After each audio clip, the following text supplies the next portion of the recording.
Hi everyone, in this video I just want to give you a quick course overview, just so we're all on the same page about what to expect as we work through things over the next 4 weeks. To start out, just a little bit about me. Again, my name is Dr. Dan Morlam. You can just call me Dan. I'm an assistant professor here at USD in curriculum instruction. My email address and phone number for my office are there. Go ahead and contact me with either of those, although I'll probably get back to you sooner if you email me than if you call my office, just because I'm not always in my office. In terms of my education background, I got my doctorate in curriculum instruction from the University of Northern Iowa, and then did my master's and my bachelor's degree from Iowa State University, focused in curriculum instructional technology as well as history with teacher certification. In terms of prior jobs I've had, currently, again, I'm a professor here at USD, and then before coming here, I was a project manager at the University of Northern Iowa on a $9 million teacher quality partnership grant, really looking at teaching effectiveness and performance assessment, and really just how can we be better teachers, and how do we measure that. And before that, I was a technology specialist on the same grant project at the university there, and there really looked at how can I support, or I was supporting, professors and then K-12 teachers in small rural school districts with the use and integration of different educational technologies. And then when I started my career, I started actually as a technology director, and then I also taught an HTML web design course at the Cherokee Community Schools in Cherokee, Iowa, and there I supported the technology for about 1,000 students and 150 teachers and staff. Really, again, doing the nuts and bolts of how to use, like, keeping the technology running, but then also doing professional development on technology integration, those kinds of things. So let's talk a little bit about the course. So in terms of the course description, the course is really about teaching and learning theories, even though the title kind of alludes to it's about different technologies that might support active learning, and we'll talk a little bit about that, but it's definitely not the main focus area of this course. Really what we're looking at is, this is a course about the foundations of education, really looking at teaching and learning theory. That's really what a heavy chunk of this course is going to be about. And with that, it's also about creating these learner-centered learning environments. That's really what we're looking at, is how can we use learning theory and put it to practice in kind of this learner-centered way. As we look at what's most important about education today, or at least in terms of teaching, what we say, well, we need learner-centered instruction, or student-centered instruction, or individualized, or personalized, however you want to say it. It's all focused on what the learner knows, what they've experienced, and what they can do. And that's really what we're going to be talking about primarily in this course as well. And we're going to do it within the emphasis of this kind of individual and technological approaches to learning. That's really what we're focused on. But what's also going to be happening here is that we're going to be talking about this in the context of teacher leadership. You're in a master's program, whether you're in the TET program or maybe in an ed leadership program, and you're just taking this course as an elective. Regardless of where it is, we're approaching this as a teacher leadership issue, because I think by the time you're done with your degree, whatever that degree is, you're going to be in this position of being a teacher leader in your school. And if you're in the TET program, you're definitely going to be in the position of being a teacher leader with respect to using technologies to create these active learning experiences. So a lot of what we do in this course is going to be from the context of, you're this leader in the school, and how can you help your colleagues improve their instruction, as well as how can you be a better teacher as well. So kind of this kind of dualistic approach, both improving your skills as a teacher, but then also really how can we help our colleagues be better teachers as well. So that's the context of the course and what we're going to be doing. Now, in terms of course objectives, we have 4 of them, and these are pulled straight from the syllabus. And the first one is, we're going to explore contemporary technology-supported teaching and learning theories. So I've already kind of talked about that. And then we're also going to understand how those theories of learning and models of teaching affect the use of technology and influence the approach to technology integration. This is really that taking the theory and put it to practice piece that we're going to be looking at. And we'll be doing some of that. We'll be doing a little bit of instructional development and really discussing how we can go through some of those things. Third objective is use technology to design student-centered learning experiences which can foster creativity, collaboration, communication, and critical thinking skills. This is really getting at the active learning component of this course. Because when we think of active learning, we're really talking about student-centered instruction. And really what we're focusing on as we look kind of to the future in this kind of, use a buzzword here, 21st century skills, the 4 C's, creativity, collaboration, communication, critical thinking, really focusing in on how we can use those to support more of a student-centered approach to teaching. And then our final one here is examine issues that affect teachers and learners who will be using technology to transform teaching and learning practices. This is really where that teacher leadership piece comes into play. So how can we be helping other teachers so we can help their students learn in ways that really best match their learning needs? That's really what this course is all about. Now, as we look at the books that we're going to have for this course, we have two that you need to purchase, and you need to purchase these right away. You'll need the gray book on the left there by Michael Spector. You'll need that one right away. That's the book we're going to start with. And this is really, it's the Foundations of Educational Technology, and it's a survey book. It's pretty comprehensive, covers a lot of different things, all the way from learning theory to different types of instructional design strategies to instructional theory to how technologies are being used, all these kinds of things. What I like about this book is that it's actually a very quick read. There's a lot of chapters, but the chapters are pretty short. Most of them are around like 10 pages. And I know when I was reading it the first time through a few months back, I read probably the first 100 pages in an evening. So I have no doubt in my mind that you'll have any problems getting through this book in a relatively quick manner.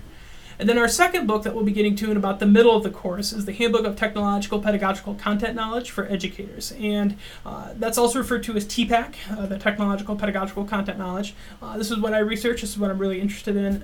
And it's really the foundations for how we can teach effectively with educational technologies.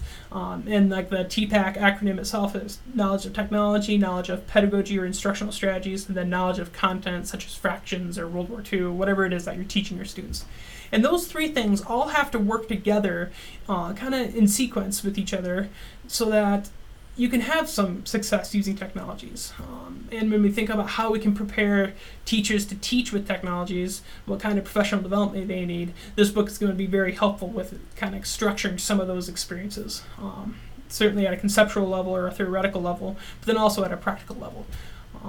We'll have a few other things in addition to this that are available online. I have links to them in D2L. But these two books you want to get right away because we don't want you to fall behind with the readings just because there are kind of a lot of readings in this course. So in terms of course instruction, so what can you expect from me? So this is not a lecture-based course. I am not a lecturer at all. That's not who I am. That's not how I identify as a professor, as a teacher, as an educator.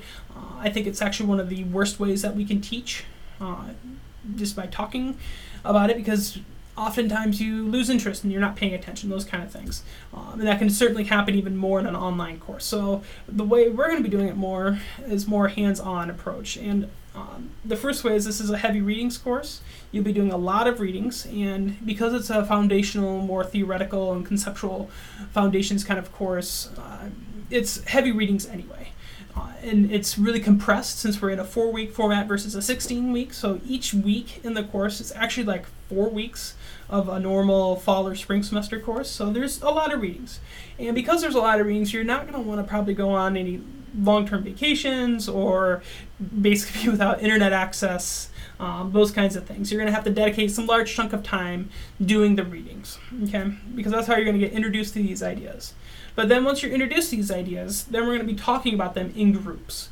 We're going to be using our Facebook group, which I'll talk about here in just a minute.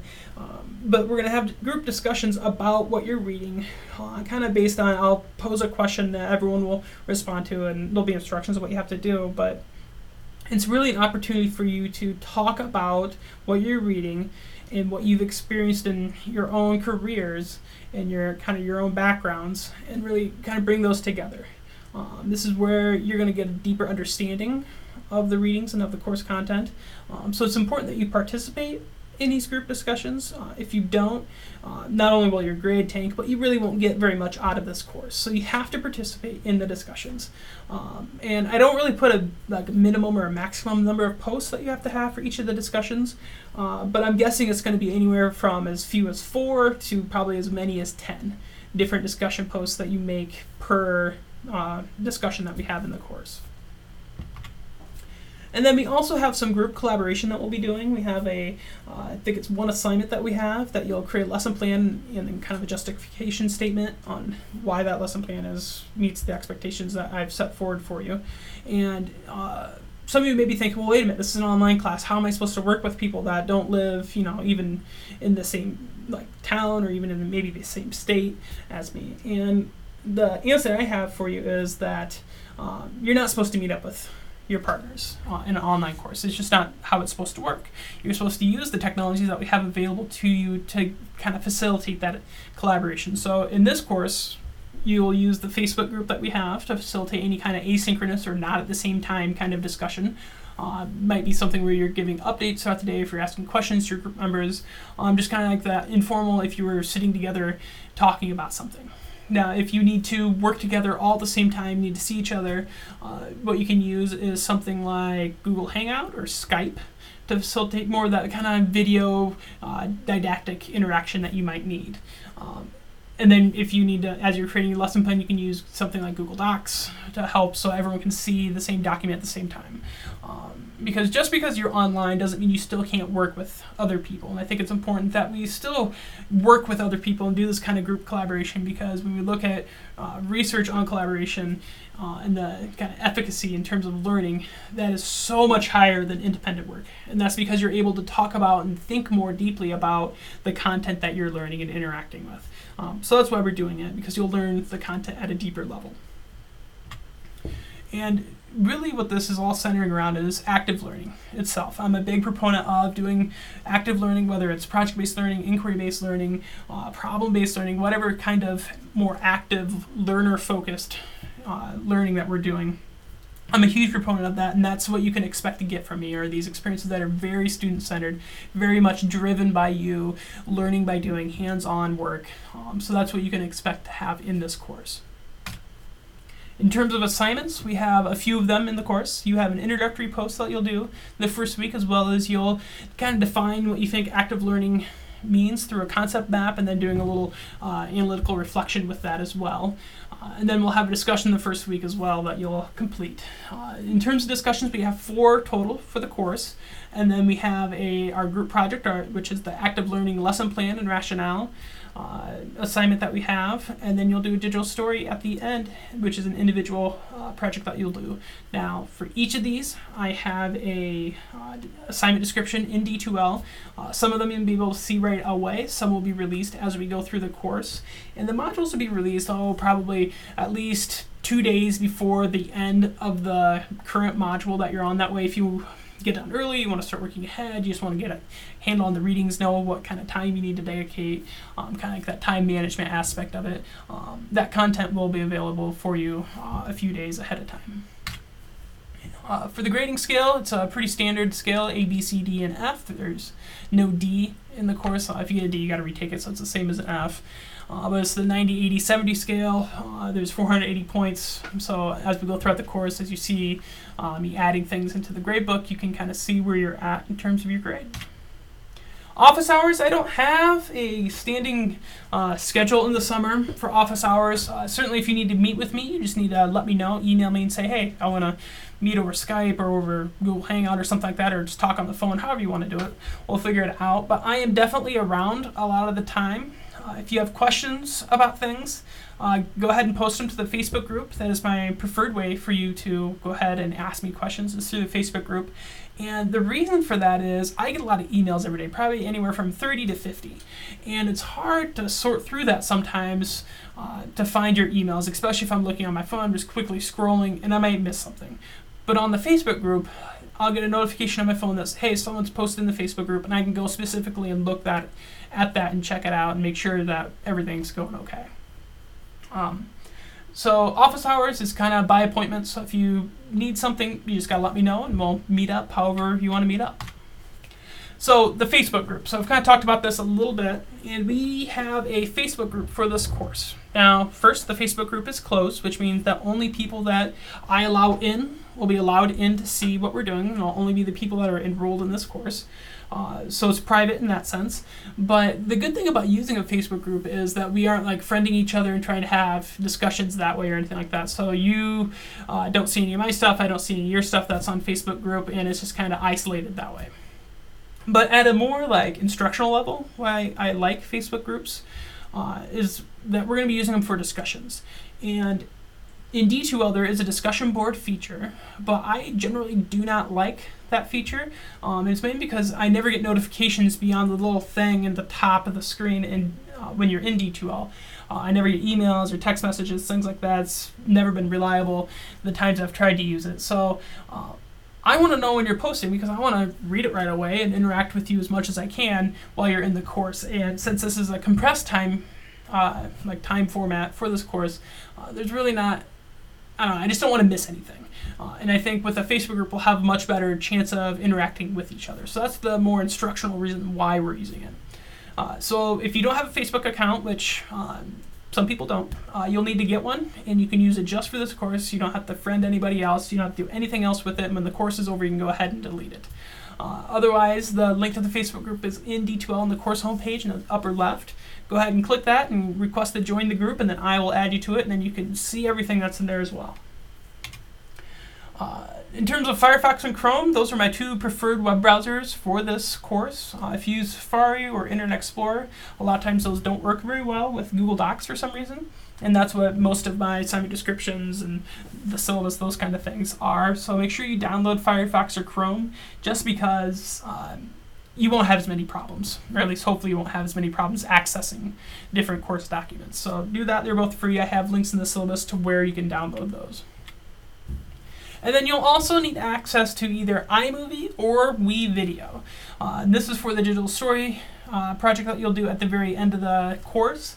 If you have a Mac, you probably already have iMovie, so you'll be set there. And if you have a PC, you may have something like a Movie Maker or something like that. WeVideo I found is typically a better option for using it. And the only real downside to WeVideo is that there's a 5-minute publishing time limit per month that you can have. So just make sure you're not using it for anything but this course for the next month, or buy their upgrade plan. I think it's the Flex plan or something that gives you 30 minutes per month.